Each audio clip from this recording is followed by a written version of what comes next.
Well, hello. Today's um, quiet time is for Friday the 20, or excuse me, Thursday the 27th, and we are in Genesis chapter 43. We're going to be looking at verses 16 through 34, the end of the chapter. Um, I'll just, I'm going to start at verse 15. Uh, so it says, so the men, talking about Israel's 10 sons, says they took that present and Benjamin, their younger brother, and they took double money in their hand and arose and went down to Egypt, and they stood before Joseph. Verse 16. When Joseph saw Benjamin with them, he said to the steward of his house, take these men to my home and slaughter an animal and make ready, for these men will dine with me at noon. Then the men did as Joseph ordered, and the man brought the men into Joseph's house. Now the men were afraid because they were brought into Joseph's house, and they said, it is because of the money, which was returned in our sacks the first time that we are brought in, so that he may make a case against us and seize us to take us as slaves with our donkeys. When they drew near to the steward of Joseph's house, they talked with him at the door of the house and said, O sir, we indeed came down the first time to buy food, but it happened when we came to the encampment that we opened our sacks, and there each man's money was in the mouth of his sack, our money in full weight. So we have brought it back in our hand, and we have brought down other money in our hands to buy food. We do not know who put our money in our sacks. But he said, peace be with you. Do not be afraid. Your God and the God of your father has given you treasure in your sacks. I had your money. Then he brought Simeon out to them.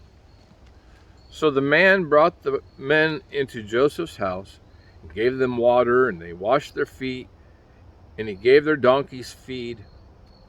Then they made the present ready for Joseph's coming at noon, for they heard that they would eat bread there. Verse 26. And when Joseph came home, they brought him the present which was in their hand into the house, and they bowed down before him to the earth.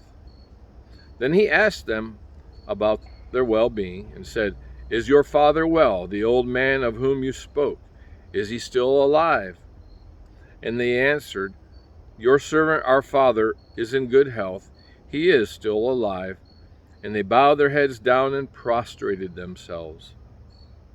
Then he lifted his eyes and saw his brother Benjamin, his mother's son, and said, is this your younger brother of whom you spoke to me?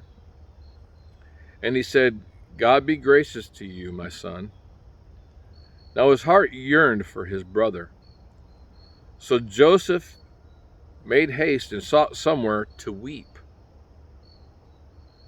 Then he washed his face and came out, and he restrained himself and said, serve the bread. So they set him a place by himself, and then by themselves. And the Egyptians who ate with him by themselves, because the Egyptians could not eat food with the Hebrews, for that it is an abomination to the Egyptians. And they sat before him, the firstborn according to his birthright, and the youngest according to his youth.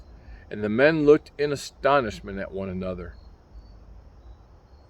Then he took servings to them from before him, but Benjamin's serving was 5 times as much as any of theirs. So they drank and were merry with him. So Joseph sees his younger brother. He knows that they haven't killed him as well as they sought to do him. They haven't done him any harm. And he's there before him, and he wants to go and hug him and grab him, and he has to restrain himself. He goes and he finds leaves the room and finds a place where he weeps. He's so overwhelmed emotionally in seeing his baby brother, and and it says twice. It says they bowed down to him, and then it says they bowed down and prostrated themselves before him, and that harkens back to the vision, the dream that Joseph had when he was still just a young person living back home in Canaan. That all these things are coming to fruition that God had foretold would happen. And now they're sitting before him. They're looking at each other in astonishment. They don't know what's going on. They have no idea yet that this is Joseph, their brother, that they sold into slavery. They have no inkling that this is what's happened. But notice when they're invited to the house, they have such a guilty conscience that they just assume they're being brought there so that Joseph can make a case against them for taking the money that was still in the mouth of their sack the first time, and he's going to enslave them and take their donkeys. I mean, I love it. It's almost comical to see them kind of squirming a little bit, and Joseph doing everything he can to restrain himself, because he wants to reveal himself to his brothers. He wants to hug on them, especially Benjamin. And so that's where we are in the story. There's still some more drama. There's still some more that's going to happen. But let's just look at this and think, okay, it's an interesting story. It's got some, you could almost see a movie script out of it. But how does it apply to us? Is there anything here that we could look at this and say, there's a lesson here for me to learn? There's something here that I can apply to my life. Let's apply the specs just for a minute.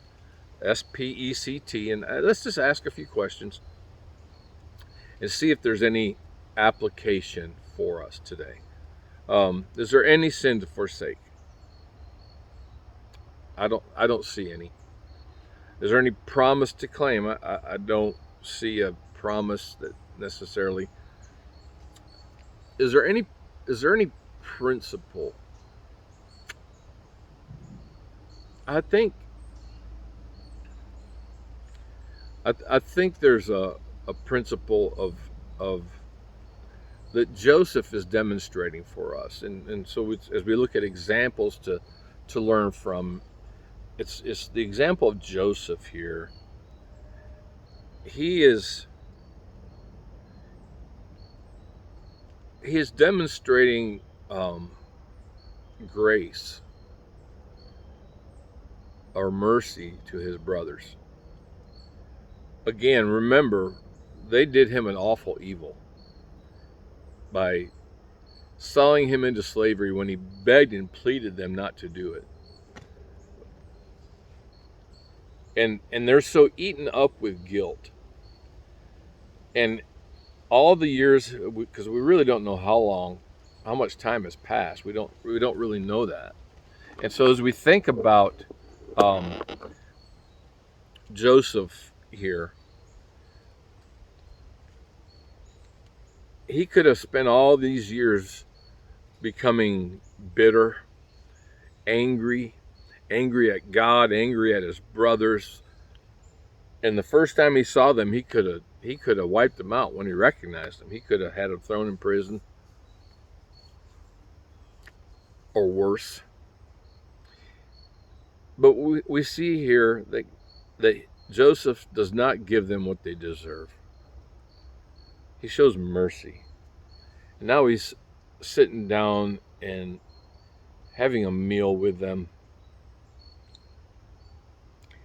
And it's indicative again of Christ. As we think about the parallels between Joseph and Jesus,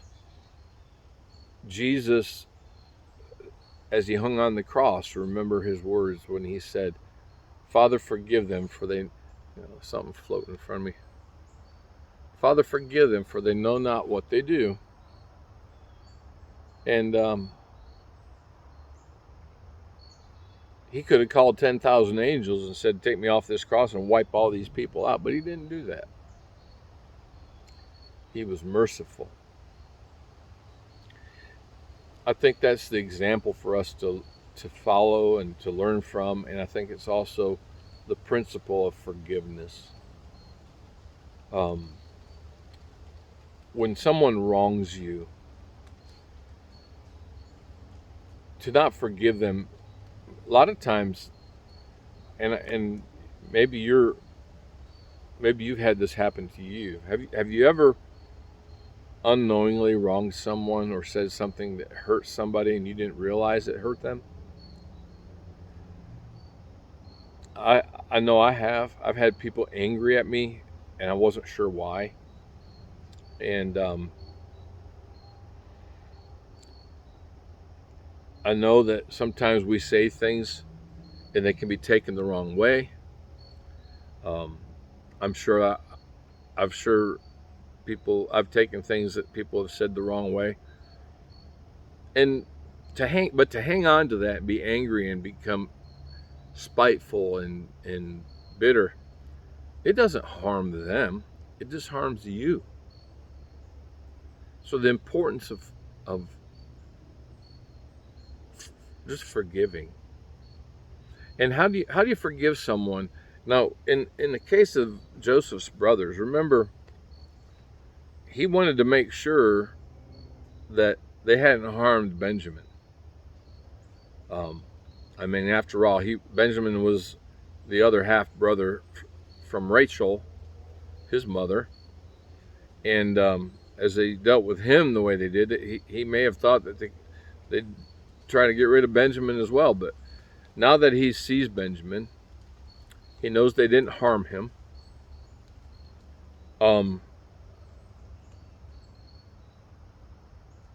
I think he's more inclined to forgive.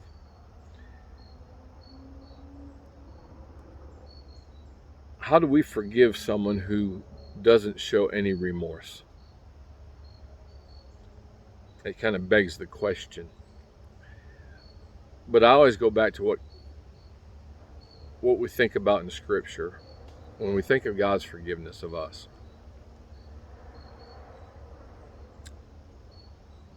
I can forgive others because Christ forgave me. And just know that there are things that I have done, you have done, that hurt the Lord, that we're probably not even aware that we did them. Because there's two kinds of sin, remember. There's not only the sins of commission, the things that we do that we should not do, outright rebellion, outright doing the wrong thing, but then there's also sins of omission, where we fail to do what we ought to do. And sometimes we do that unbeknownst to us. We're not even aware that we've committed such things. And so we just understand that God, the grace of God covers all of those things. The blood of Christ cleanses all those things. And because we are forgiven, we should be able to forgive others as well.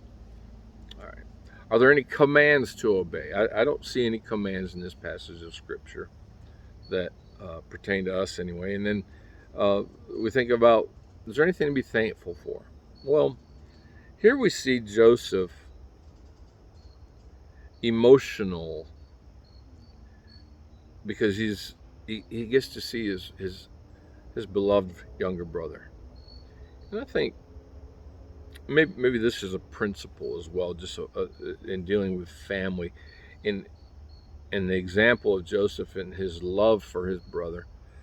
I think it's important that we are thankful for our families, that we take time to love our families. I was at a funeral a couple weeks ago, and it's sad, when you lose someone suddenly.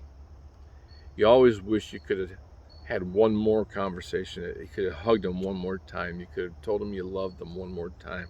Or if you had some kind of a disagreement, that you could have made it right. I think the truth of the matter is life is fragile, life is short, and we need to make sure that we are loving our families the way we ought to.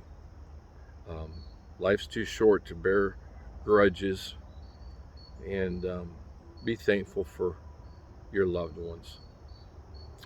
That's just some observations from our text today. I hope you have a blessed day. We will see you again tomorrow.